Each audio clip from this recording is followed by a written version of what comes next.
যারা গালির যোগ্য নয়।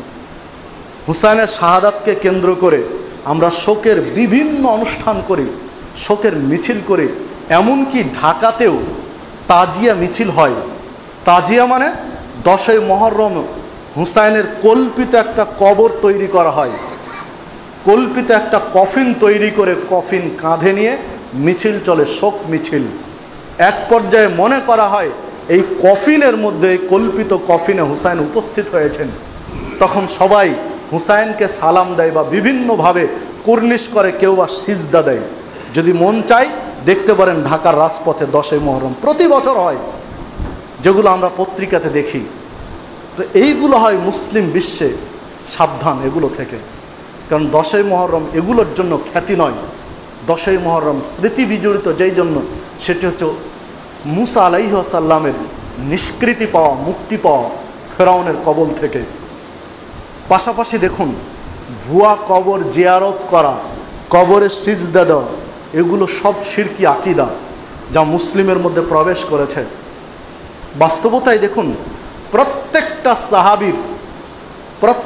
সাহাবীর নামের শেষে লিখা হয় রাদিয়াল্লাহু আনহু, আর আগে লিখা হয় হজরত। যদি লিখতে চাই তাহলে আগে লিখা হয় হজরত আর পরে লেখা হয় রাদিয়াল্লাহু আনহু। যেমন হজরত উমার রাদিয়াল্লাহু আনহু, হজরত উসমান রাদিয়াল্লাহু আনহু, এভাবে লিখা হয় সাধারণত। কিন্তু ব্যতিক্রম হয়েছে হুসাইনের ক্ষেত্রে। ইমাম হুসাইন, এখানে এসে আর হজরত নেই, এখানে এসে ইমাম হয়ে গেলেন। কেন হলেন একটু ভাববেন হৃদয় দিয়ে, কেন এই ব্যতিক্রম আসছে? কারণ হুসাইন একজন সাহাবী, হুসাইন রাদিয়াল্লাহু আনহু সাহাবী। তো যদি উমারের ক্ষেত্রে হজরত উমার রাদিয়াল্লাহু আনহু হতে পারে, আলী রাদিয়াল্লাহু আনহুর ক্ষেত্রে যদি হজরত আলী রাদিয়াল্লাহু আনহু হতে পারে, তাহলে হজরত হুসাইন রাদিয়াল্লাহু আনহু হলে আপত্তিটা কোথায় ছিল? কিন্তু এখানে লেখা হচ্ছে বহু পুস্তকে, বহু গ্রন্থে, বহু কলামিস্টের কলামে যে ইমাম হুসাইন আলাইহিস সালাম। কেন লেখা হচ্ছে একটু ভাববেন বিষয়গুলো। এই সবগুলো এসেছে শিয়াদের আকীদা থেকে। শিয়াদের শিরকি আকীদা মুসলিম সমাজে প্রবেশ করেছে, শিয়াদের থেকে সাবধান। এই তাজিয়া মিছিল এসেছে শিয়াদের থেকে। হুসাইনের শাহাদাতের ট্র্যাজেডি, এই দিনে শোক দিবস, সবগুলো শিয়া আকীদা থেকে এসেছে, ইরানের আকীদা থেকে এসেছে, ইরাকের আকীদা থেকে এসেছে, শিয়াদের কাছ থেকে, সুন্নিদের কাছ থেকে নয়। এই শিয়া সম্প্রদায়, শিয়া গোষ্ঠী হকপন্থীদের, তাওহীদপন্থীদের, উম্মাতে মুহাম্মাদির বিশুদ্ধ আকীদার লোকদের আকীদা নষ্ট করার জন্য এগুলো তারা পাচার করেছে। আপনার আমার ইবাদতকে নষ্ট করার জন্য এগুলো থেকে আপনাকে আমাকে সাবধান থাকতে হবে।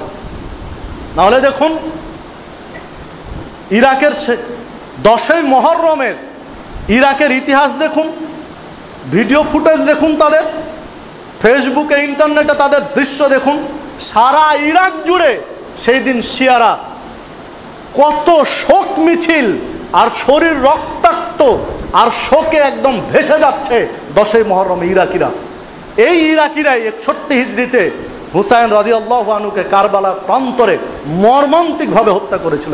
এই ইরাকিরাই, যারাই সেই দিন হত্যা করেছিল যে মাটিতে, তারাই আজকে শোক দিবস পালন করছে। একটু ভাববেন বিষয়গুলো। যার কারণে দীর্ঘদিন পরে হুসাইন রাদিয়াল্লাহু আনহু শহীদ শাহাদাতের দীর্ঘদিন পরে ইরাক থেকে একজন লোক হজ করতে গিয়ে ইবনে উমারের সন্তান আব্দুল্লাহ ইবনে উমারকে জিজ্ঞাসা করছেন যে আমরা হেরেমের মধ্যে এহরাম অবস্থায় আমরা মাছি মারতে পারবো কি? হেরেমে এহরাম অবস্থায় মাছি মারার সুযোগ আছে কি, মারা যাবে কি? তখন আব্দুল্লাহ ইবনে উমার জিজ্ঞাসা করছেন তোমার বাড়ি কোথায়? তুমি বলছে ইরাকে। বলছে ইরাকের মানুষ, তুমি মাছি মারার প্রশ্ন আমার কাছে করো?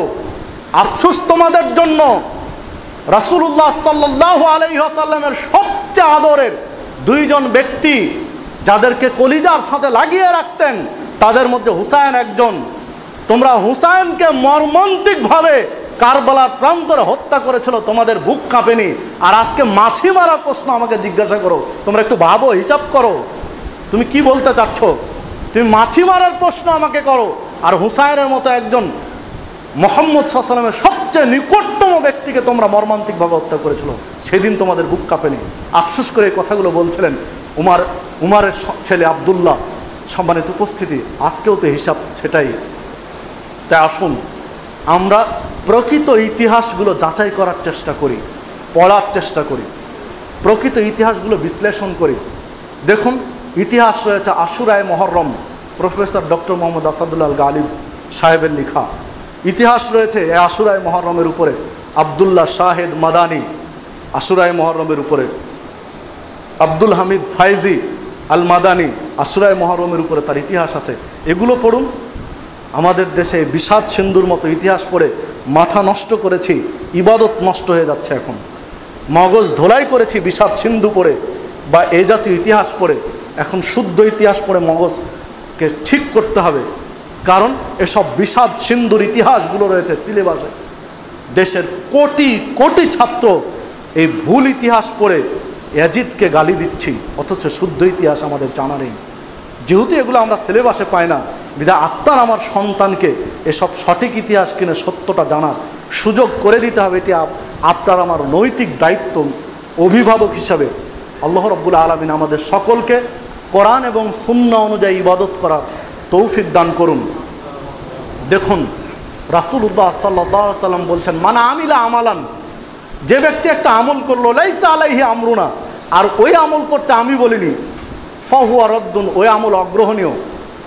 তো হুসাইনের শাহাদাতের জন্য আমল করতে রাসূল বলেননি, নাজাতে মুসার জন্য আমল করতে বলেছেন।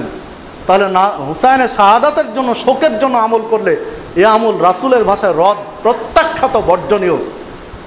হাদিসটি সহিহ বুখারীর 15 নম্বর হাদিস, সহিহ মুসলিমের 4950 নম্বর হাদিস।